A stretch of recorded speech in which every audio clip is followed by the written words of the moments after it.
dans ce rapport, j'ai trouvé une phrase qui est là, c'est que l'annonce faite par le président de la République de vouloir planter 1 milliard d'arbres d'ici 2030 plante une partie du décor. Vous voyez, ça a un rapport avec mon titre, planter une partie du décor. Et ce sont des arbres. Alors, vous voyez un peu le milliard d'arbres, mais vous comprendrez que, bien sûr, le président, c'est le président, mais il n'y connaît pas grand-chose.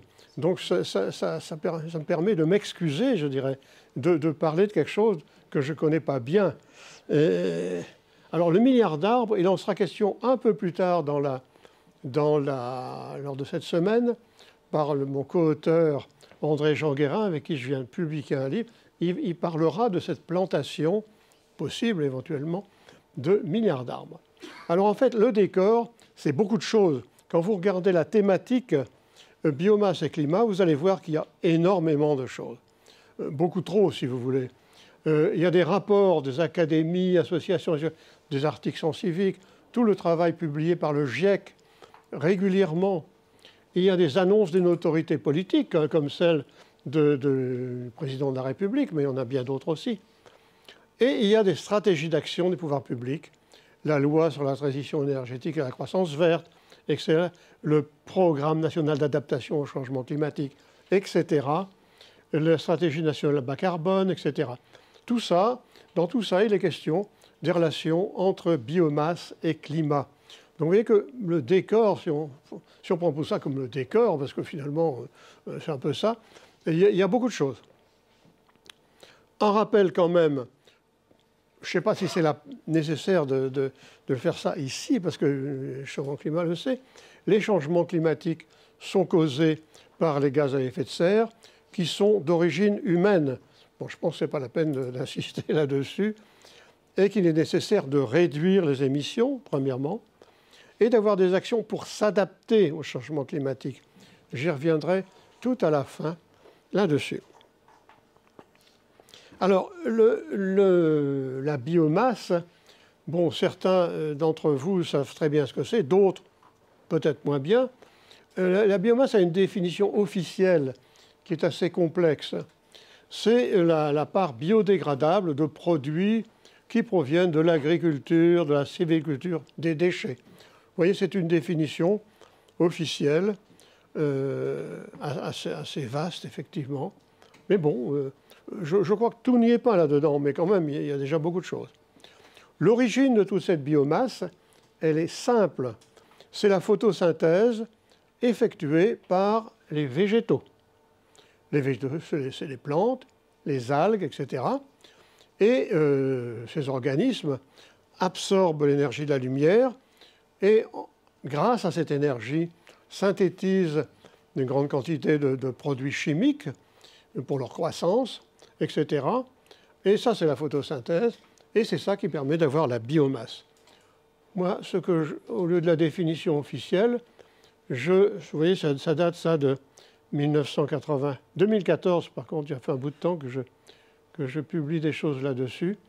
À l'Académie d'agriculture, j'avais déjà montré ce schéma d'où provient la biomasse. Sur des végétaux, utilisant du CO2 et de l'eau, donne de la matière végétale qui peut être catégorisée en deux grandes catégories.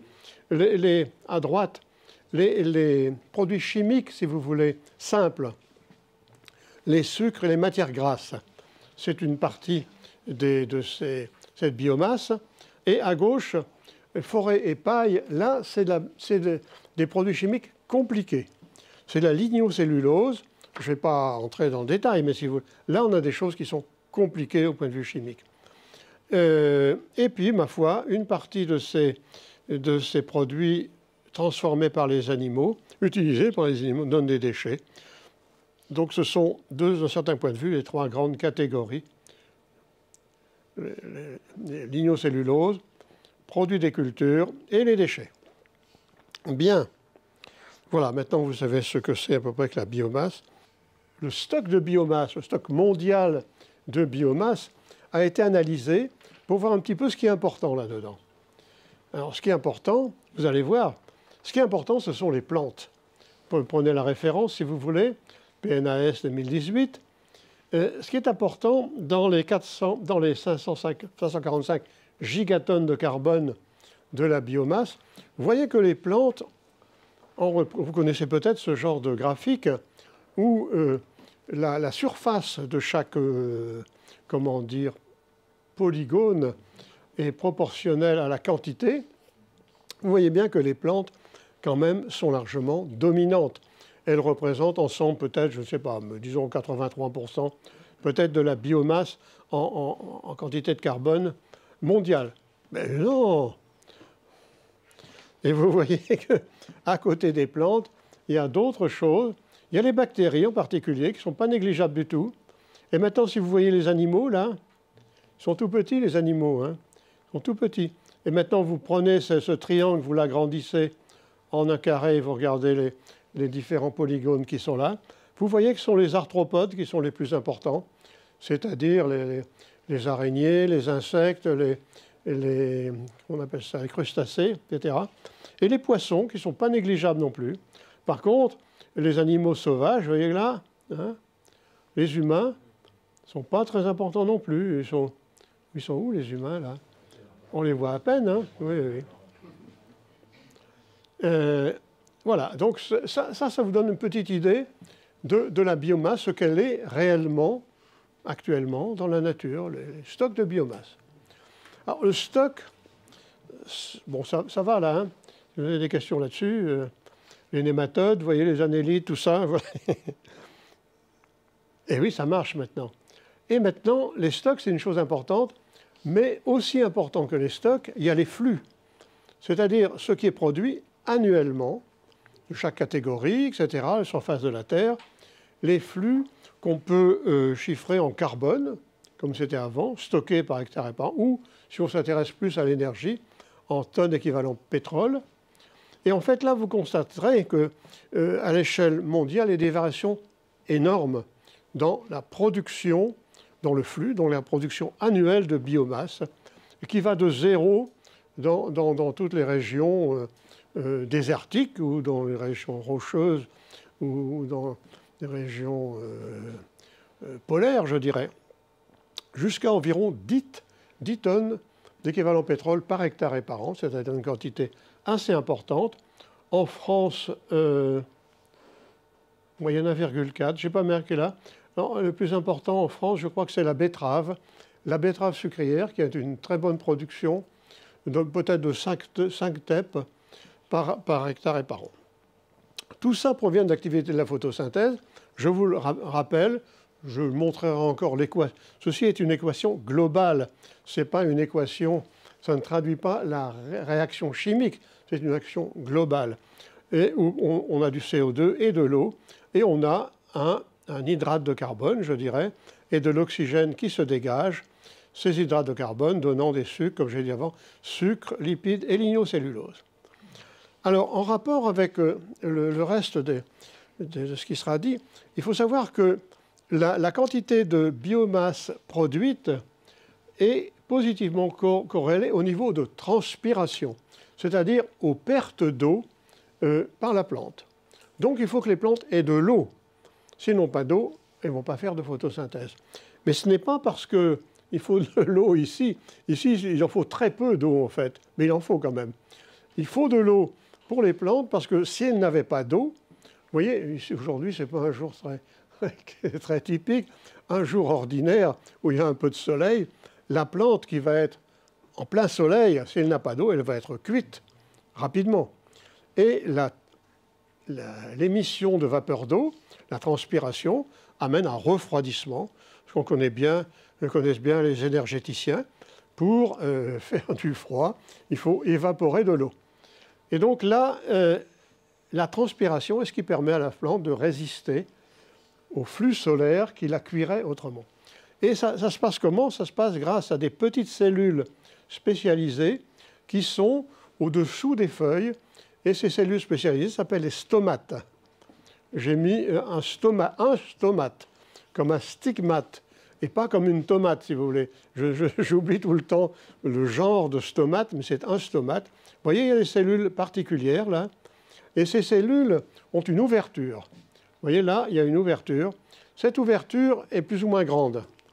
Elle peut être grande ouverte, auquel cas la plante va pouvoir émettre de l'eau, transpirer, absorber du CO2 également, mais transpirer. Par contre, si la plante souffre d'un manque d'eau, elle va fermer ses stomates pour éviter d'être desséchée, mais fermant les stomates, le CO2 ne pourra plus pénétrer. Donc en fait, si les stomates sont fermés, la photosynthèse sera arrêtée.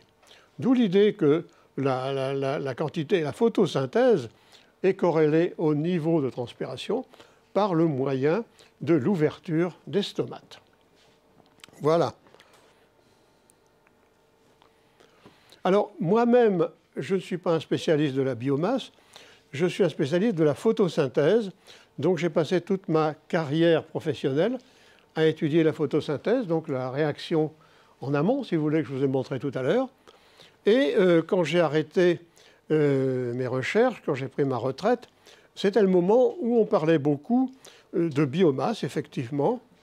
Et en particulier, j'avais été très intéressé par les ouvrages de Jean Coviçay et Grandjean, Le Plein, s'il vous plaît.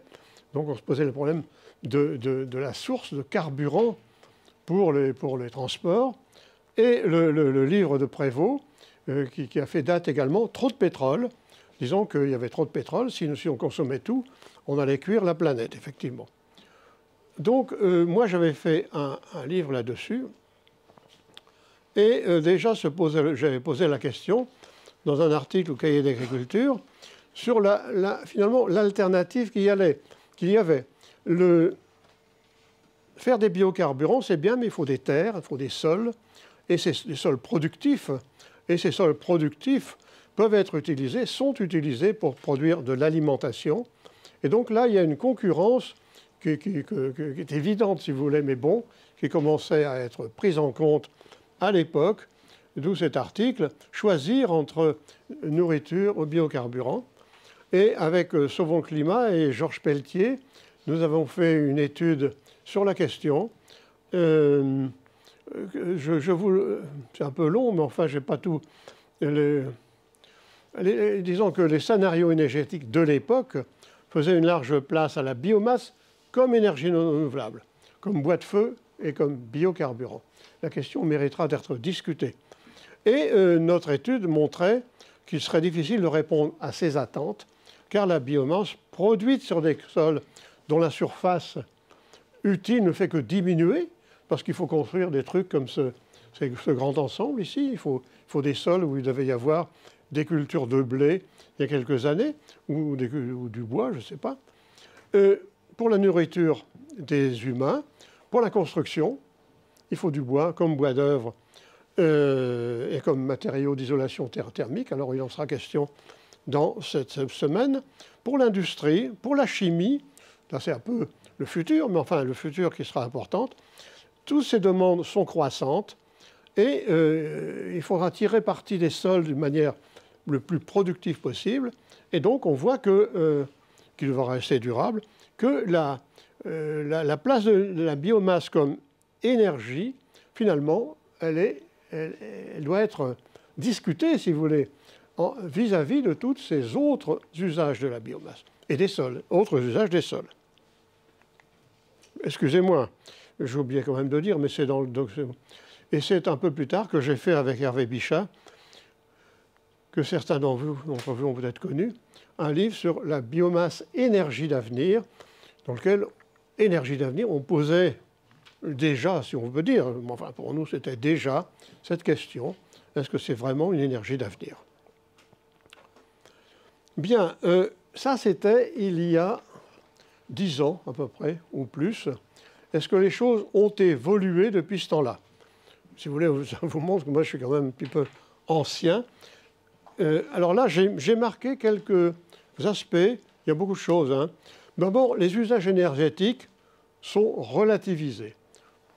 À l'époque, la biomasse était considérée comme vraiment l'énergie d'avenir, d'une certaine façon. Une énergie d'avenir, devrais-je dire. Là, on relative beaucoup. Et on dit, oh, énergie, oui, peut-être, mais en quantité limitée et sur des créneaux bien déterminés. Deuxièmement, à l'époque, on parlait de biocarburants de seconde génération. À Sauvons le climat, ici on a beaucoup entendu parler de ça. Aucun problème pour faire des biocarburants de seconde génération, surtout si on y met de la chaleur provenant de centrales nucléaires, de l'hydrogène, etc. Ça va marcher très bien grâce à Fischer-Tropsch, etc. Ben, malheureusement, les choses évoluent beaucoup plus lentement qu'on ne pensait à l'époque, si vous voulez. Les biocarburants de seconde génération, bon, on en parlera peut-être, on verra bien hein, dans la conférence, mais modérément. Par contre, monter en puissance la construction bois. Hein, vous verrez à Metz le centre Pompidou avec son magnifique toit en bois. C'est un exemple parmi d'autres. Ce qui pose des questions pour la gestion de la forêt. C'est-à-dire, si on fait des constructions en bois, il faut du bois, de belle qualité. Donc, il faut gérer la forêt pour ça. Ensuite, importance du stockage de carbone dans les sols. Vous vous rappelez, il y a quelques années, un ministre avait relayé cette proposition. Il n'y aurait aucun problème pour prélever l'excès de gaz à effet de serre dans l'atmosphère si on stocke un peu de carbone dans les sols. Il suffirait de stocker 4 pour 1000 du carbone existant dans les sols chaque année pour qu'il n'y ait plus de problème. Malheureusement, bon, certains en parleront peut-être, les choses vont beaucoup plus lentement, c'est pas facile. Autre chose, à partir des déchets, on fait du biométhane. À l'époque, on n'en faisait pratiquement pas, on en fait un petit peu maintenant. Ça commence à entrer dans les mœurs, mais avec Georges Pelletier, nous faisions un calcul du rendement et nous avions montré que le rendement n'était pas si élevé que ça. Donc ça rentre dans les mœurs, mais ce n'est pas évident. En rapport avec la biomasse, il y a des gaz à effet de serre. Il n'y a pas que le CO2 qui est un gaz à effet de serre. Vous savez qu'il y a N2O et le méthane CH4. Tous deux sont produits par la biomasse, en un sens. Par les ruminants, par exemple, les vaches, ou le riz. Tout ça, c'est de la biomasse, si vous voulez. En rapport avec la biomasse, poursuite des déforestations et multiplication des feux de forêt, qui diminuent les quantités de biomasse stockée, diminuent le puits de carbone, je dirais, forêt, et inversement, engendre des émissions de CO2 dans l'atmosphère. Ensuite, nouveauté, planter des arbres. Ce n'est pas tout à fait nouveau de planter des arbres. Vous connaissez sans doute le livre de Jean Giono, L'homme qui plantait des arbres. Il n'y a aucun problème pour planter des arbres pour cet homme. Il en a planté énormément. Mais malheureusement, ce n'est pas si facile que ça à faire, si vous voulez. Il faut de l'eau, il faut en prendre soin, etc. Mais ça, André Jean Garin en parlera vendredi, je crois. Et ensuite, les effets du réchauffement climatique qui commencent à se faire de plus en plus importants et à peser sur la biomasse. N'est-ce pas? Les forêts souffrent, mais les insectes xylophages prolifèrent. Le puits de carbone des forêts tropicales diminue et voire même est inversé dans le cas de l'Amazonie. Et les productions agricoles diminuent parce que je vous ai dit tout à l'heure que si on a de la chaleur et pas assez d'eau, la photosynthèse est arrêtée. Donc les productions agricoles vont diminuer. Voilà. Donc c'est des choses relativement nouvelles. Je pourrais peut-être m'arrêter là. Je peux continuer quelques minutes encore? D'accord. Je vais maintenant introduire quelques notions qui sont peut-être évidentes, mais qui, en introduction, je dirais utile de rappeler. Séquestration et substitution. En particulier, quand on parle de biomasse, le biomasse constitue un exemple de séquestration du carbone, en particulier le bois des arbres. C'est-à-dire que le carbone, au lieu d'être dans l'atmosphère, il est séquestré dans un compartiment où il va rester longtemps, le bois. Donc, ça constitue ce qu'on appelle un puits de carbone. Ça, c'est des notions que beaucoup connaissent, mais parfois, je ne suis pas sûr, donc je répète. Substitution est une autre notion où on remplace quelque chose, substitution, comme source d'énergie ou comme matériau par de la biomasse. C'est-à-dire on remplace de l'acier par du bois d'œuvre, on remplace de l'essence par du bioéthanol, ou pour le chauffage, le gaz par du bois de chauffage, etc. Donc c'est deux notions qu'il est bon de se rappeler. Si on regarde les choses au niveau, je ne sais pas si c'est bien net, là, vous arrivez à voir, là, c'est pas très net. Hein. Si on regarde les choses au niveau mondial, on peut distinguer les sources et les puits de carbone. Les sources de carbone, ou de gaz à effet de serre, mais enfin bon, on va dire carbone. Les sources de carbone, il y en a deux, si vous voulez, charbon, pétrole et gaz, qui sont bien connues. Ce sont les données énergétiques pour lesquelles il y a une connaissance statistique relativement précise et qui représentent 87% des émissions mondiales de gaz à effet de serre.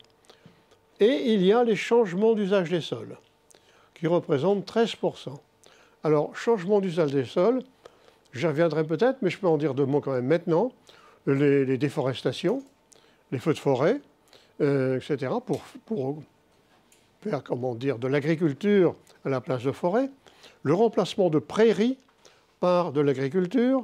Voilà les changements d'usage des sols les plus importants qui vont conduire à l'émission de gaz à effet de serre.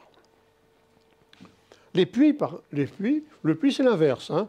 Il y a la source et le puits, c'est là où le carbone est absorbé, séquestré. Alors là, il y a trois puits, si vous voulez. Il y a le puits atmosphérique, celui qu'il faudrait éviter.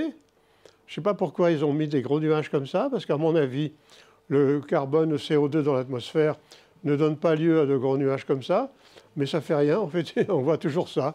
Moi, ça m'a toujours sidéré, c'est une contradiction, mais enfin bon, peu importe. En tout cas, une bonne partie du CO2 va aller dans l'atmosphère. Maintenant, 29% va dans le puits de la végétation, c'est-à-dire végétation et les sols. C'est-à-dire 29% du CO2 émis par les parties de gauche va être absorbé par la végétation et les sols, et 22% ira dans les océans. Vous voyez, en gros, je ne sais pas qu'il y a trois tiers, mais enfin, il y a trois. Les océans sont importants, la végétation est importante. Alors là-dedans, il y a un puits qui n'est pas très... qui pose problème, c'est le puits végétation. J'y reviendrai peut-être un peu. Le puits végétation, il a une petite tendance à dégringoler. On y reviendra. Il y a une différence, mais enfin bon, alors je pensais que Philippe Siey serait là, mais il n'a pas pu se libérer, il a beaucoup d'obligations. Il sera remplacé, c'est vendredi, par un de ses collaborateurs qui nous parlera de ces choses-là beaucoup mieux que je ne peux le faire moi. Donc, voyons un peu, le puits de carbone terrestre est constitué, le puits constituerait 10 minutes. Encore pour 30 minutes. Un puits, absorption de CO2 par photosynthèse, émission par respiration et dégradation. Donc, il faut faire le bilan de ces choses-là. Place de la biomasse. Les arbres repartent à augmentation de la quantité de bois, biomasse du sol. N'oublions pas la biomasse du sol. On pense beaucoup aux arbres. Beaucoup de biomasse est dans le sol, surtout le sol des prairies et des forêts. Beaucoup moins dans le sol des grandes cultures. Et je rappelle ça parce que les scénarios qui sont, retenus disent que l'atteinte de la neutralité carbone ne peut pas se passer des puits naturels de CO2. Sachant que, bien sûr, il faut diminuer au maximum les émissions de CO2 à partir de combustibles fossiles, avoir d'autres énergies, etc. Mais on ne pourra pas se passer de puits naturels. Malheureusement, le puits de carbone terrestre se sont effondrés en 2023. Donc, à cause, absorption de CO2 diminuée, la photosynthèse marche moins bien parce que des choses sont... les endroits il fait trop chaud, il y a des arbres qui dépérissent, etc. Et les émissions sont augmentées à cause des incendies de forêt, de la dégradation, du bois mort, etc. Alors, bon, je ne vais pas revenir là-dessus, mais je ne vais pas le refaire. Par contre, c'est la notion de biomasse comme énergie renouvelable. Il semblait évident, il y a 20 ans, que la biomasse était une énergie renouvelable. Elle est formée par la lumière, produite, utilisée, mais la lumière va à nouveau pouvoir produire de la biomasse. En fait, c'est vrai, à très long terme, c'est incontestable. Mais en fait, il y a deux choses dont il faut prendre en ligne de compte.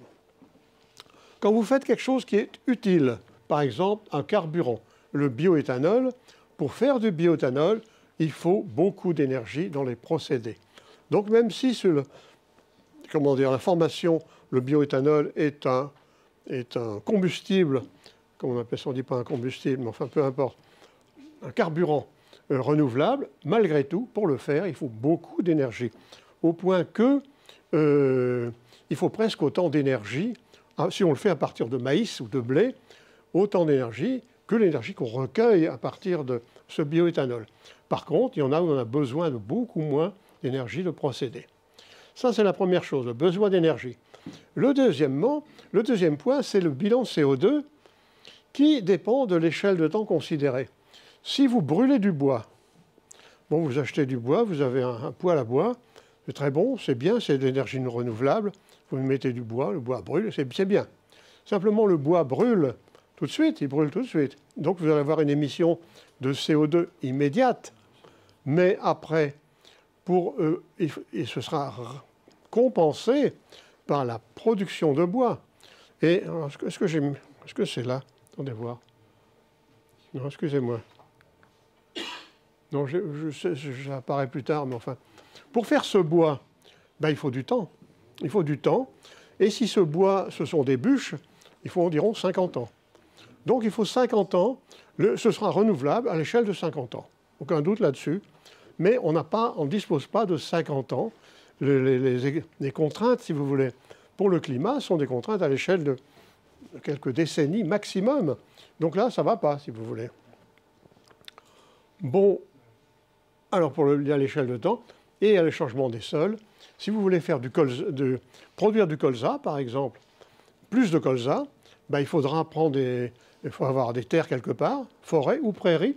Si vous me prenez sur les forêts ou prairies, il va falloir détruire un stock de carbone qui existe dans le sol, en particulier dans les prairies. Et là, c'est pareil, vous allez avoir une émission de carbone que vous allez récupérer à l'échelle de 50, 100 ans, si vous voulez. Voilà.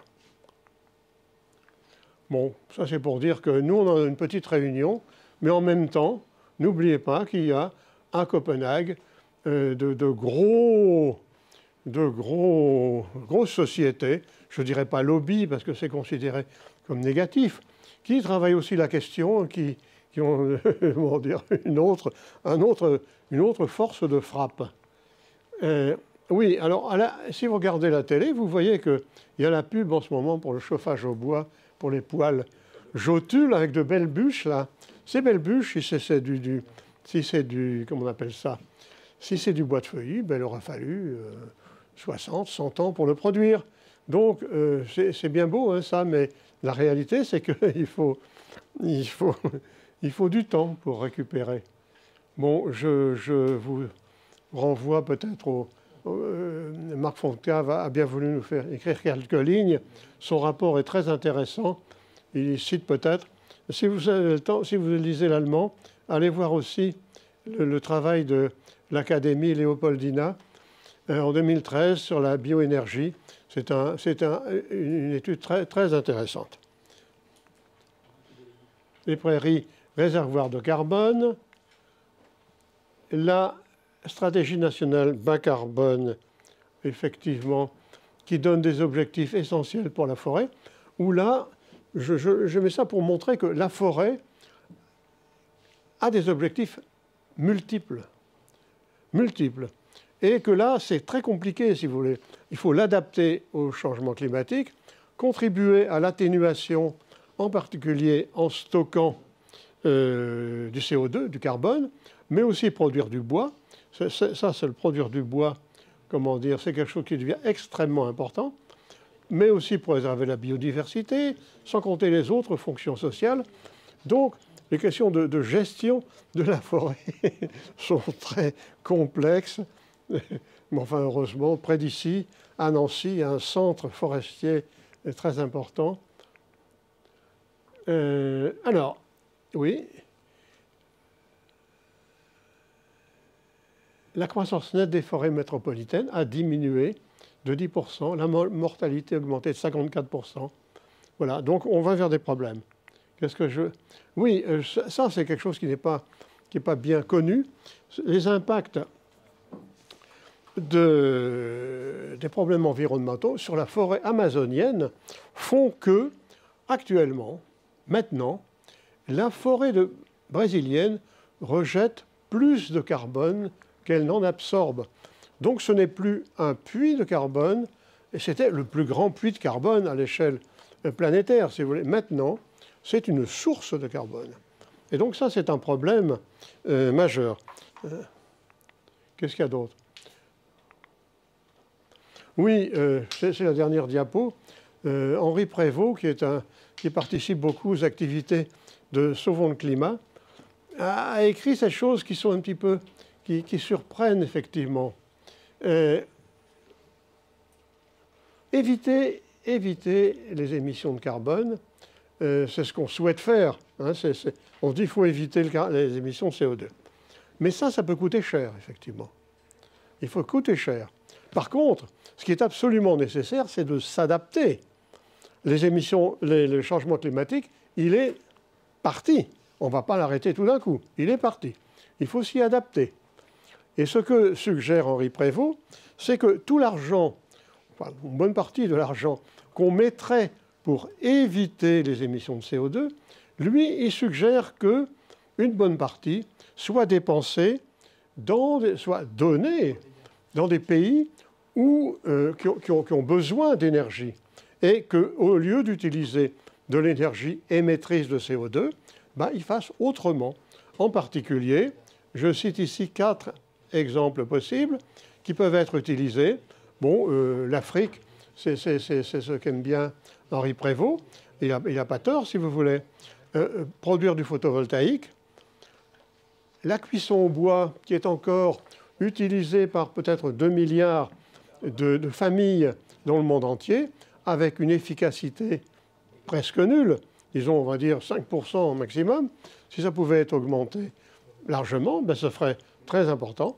Et enfin, l'agroforesterie, c'est-à-dire planter des arbres, mais dans des conditions où ces arbres aient des chances de pousser et soient associés à de l'agriculture. Et donc là, on a quelque chose comment dire, qui est faisable, vertueux, etc.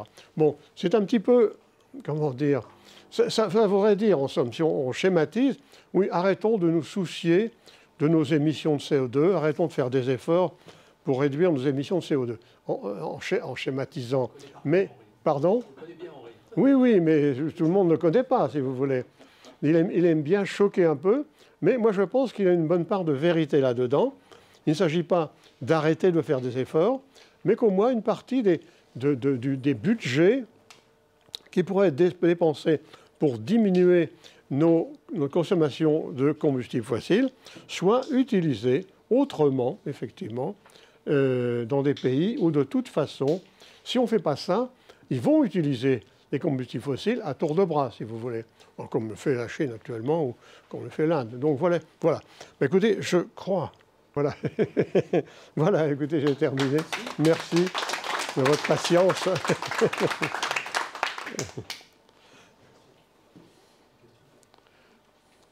Des questions, des réactions?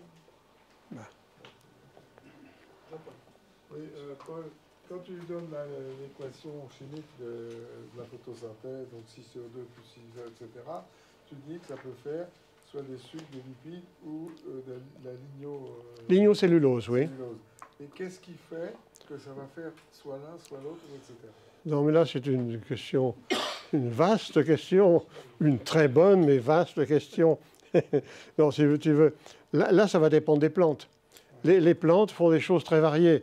Et là, il y a une grande variété de plantes. Les plantes qui donnent des troncs d'arbres importants, elles vont faire de la lignocellulose, c'est-à-dire le bois. Par contre, la betterave à sucre, elle va mettre toute l'énergie, je dirais, elle va mettre à fabriquer du sucre. Le colza va mettre son énergie à faire des graines de colza qui vont contenir de l'huile. Donc là, il y a une grande variété de cas de figure, si vous voulez, voilà, si tu veux, pardon, qui sont correspondent à la nature. Maintenant, attention, tu as dit, ce n'est pas une équation chimique. J'ai bien dit que c'était une équation globale. C'est très loin de la chimie, si vous voulez. Oui. J'ai une question. Dans votre exposé, vous n'avez pas parlé de ce qu'on entend souvent, là, de la compensation. C'est-à-dire, je mets du CO2 à un endroit, je compense en plantant des arbres à un autre. Qui est une façon éventuellement de gommer cette différence d'échelle de temps entre la production et la consommation. Mais est-ce que c'est... je ne sais pas. C'est peut-être ce dont on parle effectivement, Henri Prévost, ça peut être un peu ça. Parce que l'agroforesterie, en général, cette compensation, ça se fait pour subventionner la plantation d'arbres, de l'agriculture. Et donc, l'agroforesterie, c'est moi qui traduis un peu ce qu'a dit Henri Prévost, oui. Maintenant, je crois que ça, c'est quelque chose qui mérite d'être regardé de très près. Parce qu'en fait, il y a beaucoup, je pense, beaucoup d'abus de ce côté-là.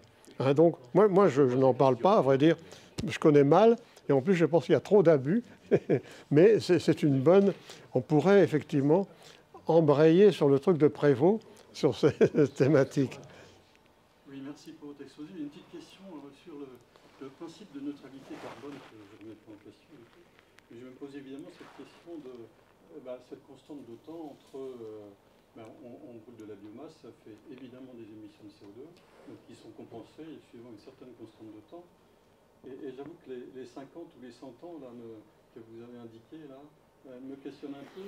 Et est-ce que ça ne met pas vaguement en cause ce principe qui est adopté par tous de neutralité carbone de la biomasse?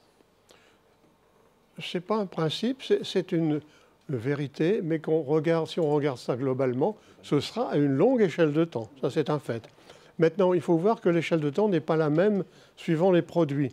Je crois que je l'avais marqué, mais j'étais obligé. En fait, si vous faites du bois, donc pour faire des troncs d'arbres et pour faire des bûches, là, il faut entre 50 et 100 ans, je dirais. Hein. Par contre, il y a des cas de figure où on fait de la biomasse utile pour la bioénergie, mais qui est à l'échelle annuelle. Vous faites par exemple prenez le miscanthus. Il n'est plus là, le spécialiste du miscanthus qui était à Sauvant-Clément. Comment il s'appelle? C'est celui qui fait passer du miscanthus chez lui. Le miscanthus est une herbe. Cette herbe, elle pousse, elle donne une herbe sèche, si vous voulez. Imaginons, à l'échelle de l'année, vous avez de l'herbe sèche. Vous la coupez, vous la brûlez, et bien là, vous avez effectivement... Vous allez récupérer de l'énergie, et ça, c'est un cycle annuel.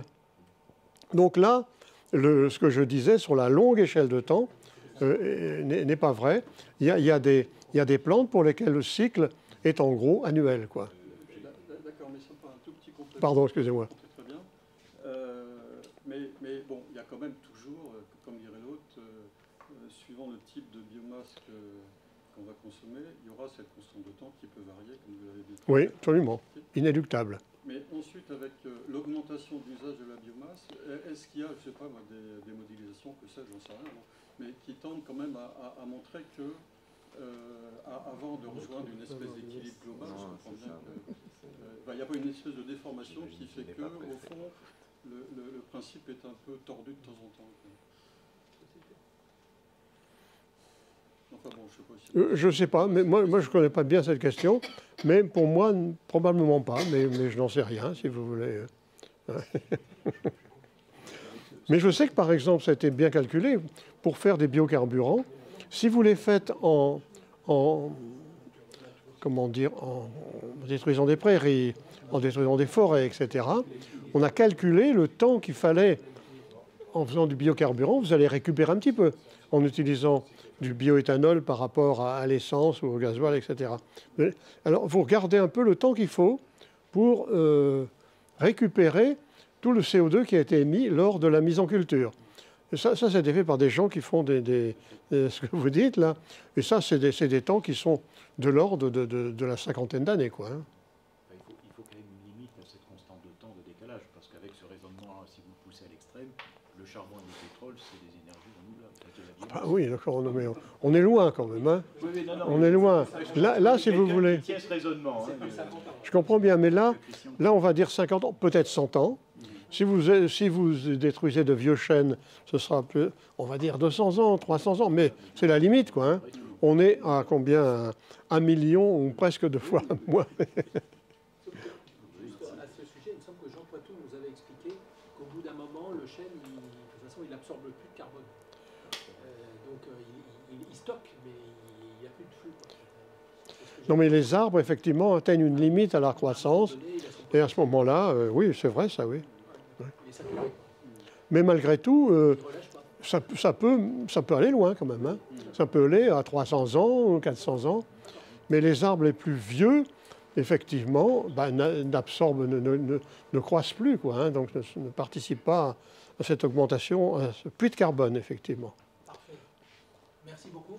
Bon, voilà. Le paysage est bien planté, la complexité du sujet. Le cadre est bien posé. Bon, d'accord.